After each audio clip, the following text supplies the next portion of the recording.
Hi friends, welcome back to my channel. நீங்கள் பார்த்துட்டு இருக்கிறது டிடி வ்ளாக்ஸ் கல்வியை துணை. இப்போ பார்த்தீங்கன்னா இந்த சண்டேலேருந்து பார்த்தீங்கன்னா யூ கேன் அப்படின்னு சொல்லிட்டு டேஃபில் வந்து டெஸ்ட் கண்டக்ட் பண்ணிகிட்ருக்காங்க. இந்த டெஸ்ட் வந்து நிறைய பேருக்கு வந்து யூஸ்ஃபுல்லாக இருந்துச்சு அப்படிங்கிற மாதிரி போன குரூப் 4 டெஸ்ட்டில் அட்டன் பண்ணியிருந்தவங்களே சொல்லியிருந்தாங்க. ஸோ அதனால் நானும் இதில் ஜாயின் பண்ணி பார்க்கலாம் அப்படின்னு சொல்லிட்டு ஜாயின் பண்ணியிருக்கேன். இதில் வந்து கேட்டிருந்த சில கொஷின்ஸ் வந்து உங்களோட ஷேர் பண்ணிக்கலாம் அப்படிங்கிறதுக்காக தான் இந்த வீடியோ வந்து போட்டிருக்கேன். இப்போ பார்த்தீங்கன்னா ஜிஎஸ்ல வந்துட்டு இதில் என்னென்ன மாதிரி கொஷின்ஸ் எல்லாம் கேட்டிருக்காங்க, கொஞ்சம் எனக்கு இம்பார்ட்டண்ட்டாக தெரியிற கொஷின்ஸ் எல்லாம் வந்து உங்களோட ஷேர் பண்ணுறேன். வீடியோவை கடைசி வரைக்கும் பாருங்கள், கண்டிப்பாக யூஸ்ஃபுல்லாக இருக்கும். இந்த யூகேன் டெஸ்ட்டில் பார்த்தீங்கன்னா ஃபர்ஸ்ட் டெஸ்ட்டில் வந்து ஜிஎஸ்ல வந்துட்டு யூனிட் 6 தான் வந்து ஃபுல்லாக கவர் பண்ணுற மாதிரி கொஷின்ஸ் கேட்டிருந்தாங்க 75 மார்க்ஸுக்கு. ஸோ ஃபர்ஸ்ட் கொஷின் என்னென்னு பாருங்கள். இது ஒரு கூற்று கொடுத்து வந்து அது யார் கூறுனாங்க அப்படின்னு சொல்லிட்டு கேட்டிருக்காங்க. இது பார்த்தீங்கன்னா நமக்கு தமிழில் வந்து இருக்கிறது தான். வாழ்வுக்கு உரிய அன்பு நெறியை கூறும் உயர்ந்த நூல், உயர்ந்த ஞானத்தை புகட்டும் செம்மொழிகளின் தொகுப்பு, இது போல் உலக இலக்கியத்தில் வேறு எங்கும் கண்டதில்லை என்று திருக்குறளை பற்றி புகழுரை கூறியவர் யார் அப்படின்னு சொல்லி கேட்டிருக்காங்க. இதில் பார்த்தீங்கன்னா நமக்கு படித்தாலே தெரியும் ஓரளவுக்கு. க்ரௌல், இந்த கால்டுவெல் அவங்க சொன்ன கூற்றெல்லாம் தெரிஞ்சிருந்ததுன்னா இதை வந்து சொன்னவர் வந்து ஆல்பர்ட் ஸ்வைட்சர் அப்படிங்கிறது வந்து நமக்கு தெரியும். அடுத்து பார்த்தீங்கன்னா தமிழக வரலாற்றில் தனித்துவம் பெற்றதாக கருதப்படும் தென்னிந்திய புரட்சி என அழைக்கப்படுவது எது அப்படின்னு சொல்லிட்டு கேட்டிருக்காங்க. இது நம்ம வந்து ஆங்கிலேயருக்கு எதிரான தொடக்க கால கிளர்ச்சிகளில் படிச்சிருப்போம். இந்த தென்னிந்திய கிளர்ச்சி அப்படிங்கிறது இந்த மருது சகோதரர்களோட கழகத்தை தான் வந்து தென்னிந்திய புரட்சி அப்படிங்கிற மாதிரி சொல்லியிருப்பாங்க. அது வந்து 1801 வந்து நடந்திருக்கும். அதுதான் இதுக்கு ஆன்சர். அடுத்து வெள்ளையனே வெளியேறு இயக்கத்தின் போது இராணுவத்துடனான காங்கிரஸ் தொண்டர்களின் மோதல் நடைபெற்ற இடம் அப்படின்னு சொல்லிட்டு கேட்டிருக்காங்க. மோஸ்ட்லி நம்மளோட தமிழ்நாட்டில் பார்த்தீங்கன்னா வெள்ளையனே வெளியேறு இயக்கம் வந்து ரொம்ப அதிகமாக காணப்பட்டது வந்து எதை சொல்லியிருப்பாங்கன்னா மதுரை வந்து சொல்லியிருப்பாங்க. ஸோ இராணுவத்துடனான காங்கிரஸ் தொண்டர்களோட மோதல் நடைபெற்ற இடம் வந்து மதுரை அப்படிங்கிறது தான் ஆன்சர். அடுத்து பார்த்தோம்னா பாய காண்பது சுதந்திர வெள்ளம், பணிய காண்பது வெள்ளையர் உள்ளம் என்று பாடி சென்றவர் யார் அப்படிங்கிற மாதிரி கேட்டிருக்காங்க. இது வந்து யார் அப்படின்னு பார்த்தீங்கன்னா வ.உ. சிதம்பரனார் தான். அடுத்து கீழ்காண்பவற்றுள் வேறுபட்ட ஒன்றை தேர்ந்தெடு அப்படின்னு சொல்லியிருக்காங்க. இதில் பார்த்தீங்கன்னா நமக்கு வந்து சேரர்களோடது அந்த மாதிரி இதெல்லாம் வந்து கம்பைன் பண்ணி கொடுத்துருக்காங்க. மோஸ்ட்லி பார்த்தீங்கன்னா இதில் வரது எல்லாமே வந்து சேரர்களோட இது தான். இந்த வானவன், ஆதவன், குட்டுவன், இரும்புரை, கேரள புத்திரன், பொறையன், இது எல்லாமே சேரர்கள் பற்றின தான் இருக்கும். செம்பியன், வளவன் மட்டும்தான் சோழர்களோட தான் இருக்கும். ஸோ இதில் வேறுபட்டது அப்படின்னு பார்த்தோம்னா நமக்கு ஆப்ஷன் சி தான். அடுத்த கொஸ்டின் பாருங்க. மன்னனின் செல்வத்தை தேய்க்கும் படை அப்படிங்கிறது என்ன அப்படிங்கிற மாதிரி கேட்டிருக்காங்க சிலது கொடுத்து. அதில் என்ன கரெக்டான ஆன்சர் அப்படின்னு பார்த்தீங்கன்னா கொடுங்கோன்மையின் காரணமாக ஏற்பட்ட கண்ணீர் தான் வந்து மன்னனின் செல்வத்தையே தேய்க்கும் படை அப்படின்னு சொல்லியிருக்காங்க. அடுத்து வந்துட்டு பார்த்தீங்கன்னா மேதையில் சிறந்தன்று கற்றது மறவாமை, வன்மையில் சிறந்தன்று வான்மையுடைமை, இளமையில் சிறந்தன்று மெய்ப்பினியின்மை. இந்த பாடல் வரி வந்து எந்த இதில் இடம்பெற்றிருக்கு அப்படிங்கிற மாதிரி கேட்டிருக்காங்க. அதுக்கு ஆன்சர் வந்துட்டு பார்த்தீங்கன்னா முதுமொழி காஞ்சி. அடுத்து தோழி அறத்தோடு நிற்றல் அப்படிங்கிற ஒரு துறை அமைந்த நூல் எது அப்படிங்கிற மாதிரி கேட்டிருக்காங்க. அது என்ன நூல் அப்படின்னு பார்த்தீங்கன்னா குறிஞ்சிப்பாட்டு. வள்ளுவரின் அரசியல், பொருளாதார, சமுதாய சிந்தனைகளின் களஞ்சியமாக அமையும் திருக்குறளின் பொருத்தமான பிரிவாக எதை கூறலாம் அப்படிங்கிற மாதிரி கேட்டிருக்காங்க.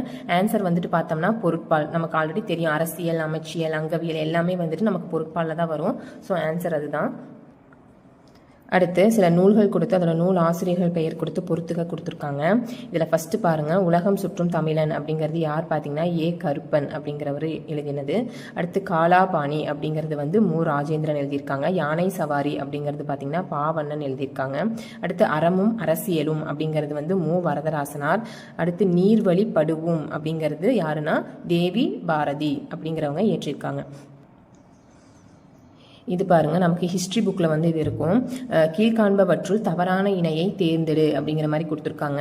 இதில் வியனா பாப்ரஸ், அதாவது அவங்க எந்த நூற்றாண்டை சேர்ந்தவங்க, அவங்களோட ஆவணம் வந்து எந்த மொழியை சேர்ந்தது அப்படிங்கிற மாதிரி கொடுத்துருக்காங்க. இதில் என்ன ஆன்சர் அப்படின்னு பார்த்தீங்கன்னா எரித்திரியன் கடலின் பெரிப்ளஸ் அப்படிங்கிறவர் வந்து 2ஆம் நூற்றாண்டை சேர்ந்தவர். அவரோட இது வந்து ஆங்கில மொழியும் கொடுத்துருக்காங்க. அது வந்து தப்பு. அது வந்து பார்த்திங்கன்னா கிரேக்க மொழியில் தான் இருக்கும். நம்ம வந்து தமிழ் புக்கில் கூட இதை வந்து படிச்சிருப்போம்.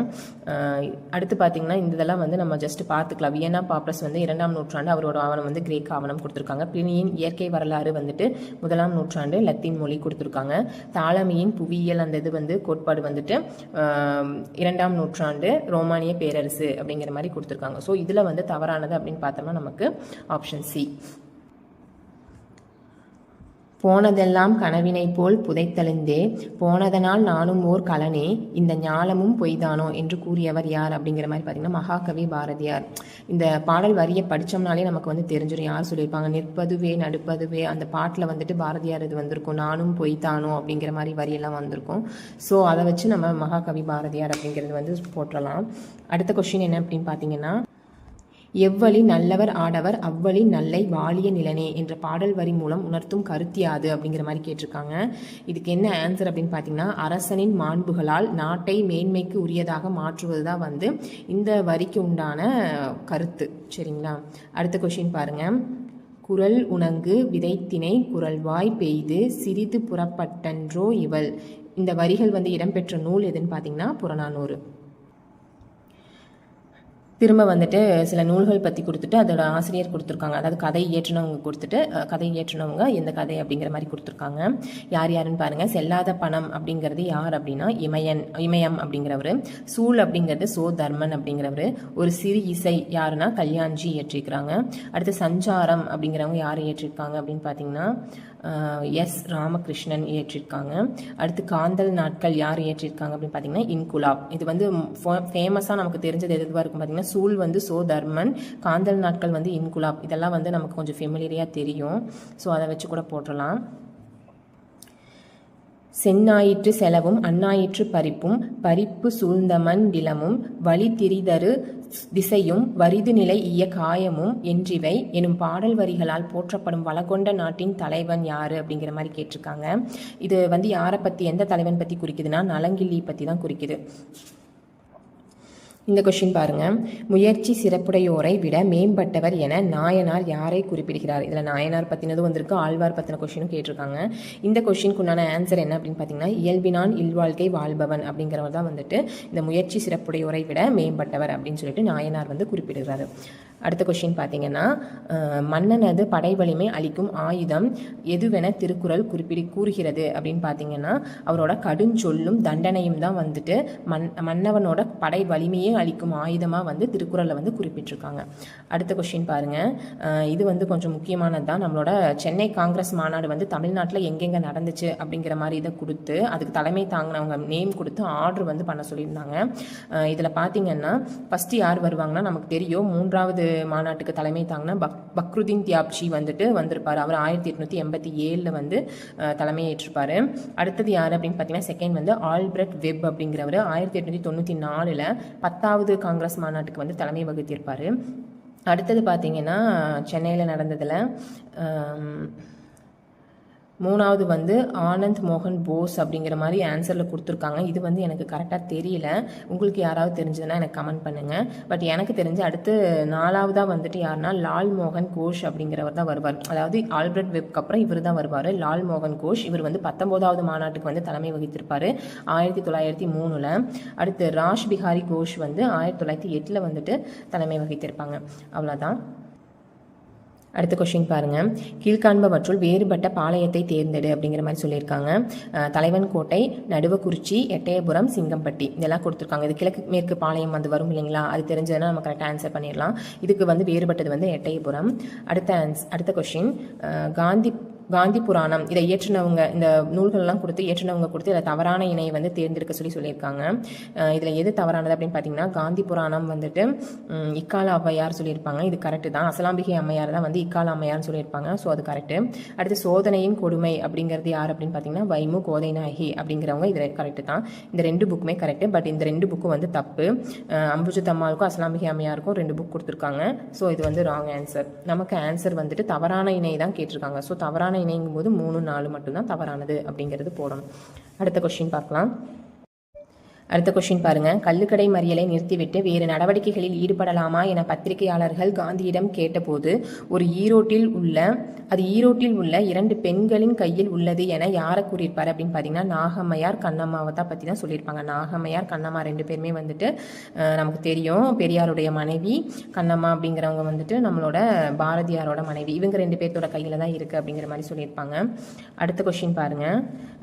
பாரிஸில் நடைபெற்ற உலக பெண்கள் மாநாட்டில் இந்திய பிரதிநிதியாக கலந்து கொண்டு விடுதலையை வலியுறுத்தினார் அப்படின்னு சொல்லியிருப்பாங்க. இதில் பார்த்தீங்கன்னா பாரிஸ் நடைபெற்ற உலக பெண்கள் மாநாட்டில் 2 பேர் கலந்துருப்பாங்க. முத்துலட்சுமி ரெட்டியும் கலந்துருப்பாங்க, கலந்துருப்பாங்க, ருக்மணி லட்சுமிபதியும் கலந்துருப்பாங்க.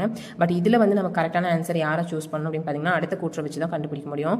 சென்னை மாகாணத்தில் பொது சுகாதாரத்துறை அமைச்சராக பதவி வகித்தார் அப்படிங்கிற மாதிரி கொடுத்துருக்காங்க. ஸோ சுகாதாரத்துறை அமைச்சராக வந்துட்டு யார் இருந்திருப்பாங்க, நமக்கு இவங்க வந்து சட்டசபை உறுப்பினராக அந்த மாதிரி இதில் இருந்திருப்பாங்க. பட் இவங்க வந்து இருக்கலாம். ஸோ ஆன்சர் வந்துட்டு ருக்மணி லட்சுமிபதி. அடுத்த கொஸ்டின் பாருங்க. தமிழ்நாட்டில் குற்றப்பரம்பரை சமூகங்களின் பாதுகாவலராகவும் பாதிக்கப்பட்ட சமூகங்களுக்கு எண்ணற்ற சேவைகளையும் செய்தவர் யார் அப்படின்னு பார்த்தீங்கன்னா ஜார்ஜ் ஜோசப் அப்படிங்கிறவர் தான். சென்னை வாசிகள் சங்கம் இந்தியாவில் கம்பெனி ஆட்சி ஒழிக்கப்பட வேண்டும் என்ற கோரிக்கைகளை கொண்ட எத்தனை நபர்களால் கையெழுத்திடப்பட்ட எத்தனாவது மனு வந்துட்டு ஆங்கில பாராளுமன்றத்திற்கு அனுப்பி வைத்தது அப்படின்னு சொல்லிட்டு கேட்டிருக்காங்க. சென்னை வாசிகள் சங்கம் அவங்க பார்த்தீங்கன்னா 14,000 நபர்கள் வந்து கையெழுத்திட்ட மனு தான் வந்துட்டு 2வது முறையாக வந்துட்டு பாராளுமன்றத்துக்கு அனுப்பி வச்சிருப்பாங்க. அடுத்த கொஸ்டின் பாருங்க. இது வந்து அண்ணாதுரை அவர்களோட பத்திரிகைகள் பற்றி அதோட வருடங்கள் வந்து பொறுத்துக அப்படின்னு சொல்லிட்டு கொடுத்துருக்காங்க. திராவிட நாடு அப்படிங்கிறது அதோட வருஷம் பார்த்தீங்கன்னா 1942, மாலை மணி அது வந்து 1949, நம் நாடு அப்படிங்கிறது 1953, ஹோம்லேண்ட் அப்படிங்கிறது 1957. இதை வந்து நம்ம எப்படி ஞாபகம் வச்சுக்கலாம் பார்த்தீங்கன்னா இது வந்து நமக்கு அந்த திராவிட கழகம் அப்படின்னு கொண்டு வந்த அந்த இயரோட வந்து மேட்ச் ஆகுது, ஞாபகம் வச்சுக்கலாம். 49 அப்படிங்கிறது வந்துட்டு மாலை மணி பத்திரிகைக்கும், 1953 நம் நாடு அப்படிங்கிறதுக்கும், 1957 வந்து ஹோம்லேண்ட் அப்படிங்கிறதுக்கும் ஷார்ட்கட் வச்சு நம்ம ஞாபகம் வச்சுக்கணும். அடுத்த கொஸ்டின் பாருங்கள். டிசம்பர் 1916 விக்டோரியா பொது அரங்கில் நடைபெற்ற கூட்டத்தில் பிராமணர் அல்லாதோர் அறிக்கையை எழுதி வெளியிட்டவர் யார் அப்படின்னு கேட்டிருக்காங்க. அதுக்கு ஆன்சர் சர் பிட்டி தியாகராயர் அப்படிங்கிறவர் தான். அடுத்த கொஸ்டின் பாருங்கள். தவறான இணை எது அப்படிங்கிற மாதிரி கேட்டிருக்காங்க. இல்லை தவறான இணை பார்த்தீங்கன்னா இந்து சமய அறநிலை சட்டம் வந்து 1921 கொடுத்துருக்காங்க. 1926 தான் வரும். ஸோ அது தவறானது. தொழிற்சாலை சட்டம் அப்படிங்கிறது வந்துட்டு எனக்கு கரெக்டாக தெரியல, உங்களுக்கு யாராவது தெரிஞ்ச ஆன்சர் பண்ணுங்கள். பணியாளர் தேர்வு வாரியம் வந்துட்டு கரெக்டு தான், 1924. அண்ணாமலை பல்கலைக்கழகம் அப்படிங்கிறது பார்த்தீங்கன்னா 1929.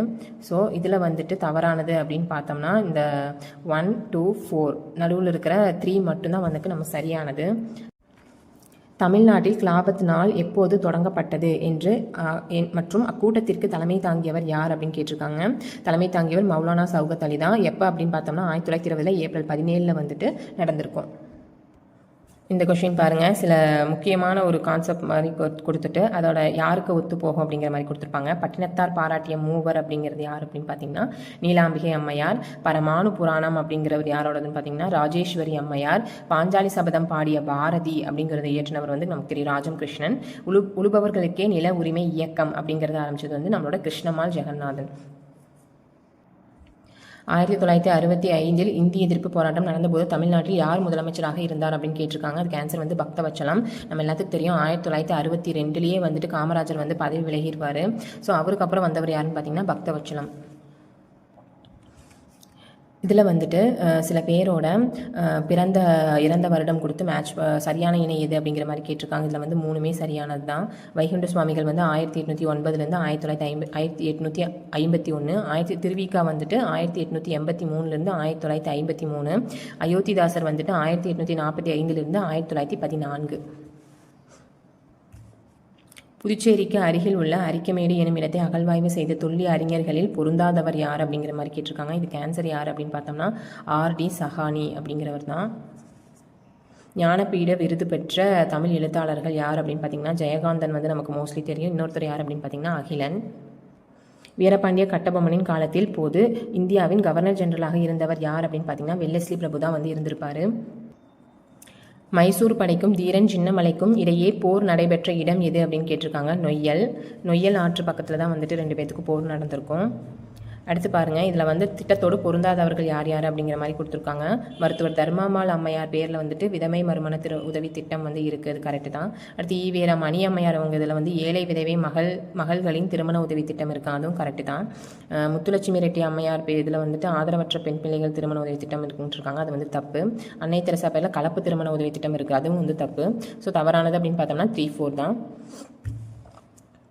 அடுத்த கொஸ்டின். நீதி கட்சி டேசாம் ஆண்டு வந்து தமிழ்நாடு வந்து தனி நாடாக வேண்டும் என்ற தீர்மானத்தை இயற்றியது அப்படின்னு கொடுத்துருக்காங்க. அப்போ வந்து 1938 தான் வந்து கேட்டிருப்பாங்க.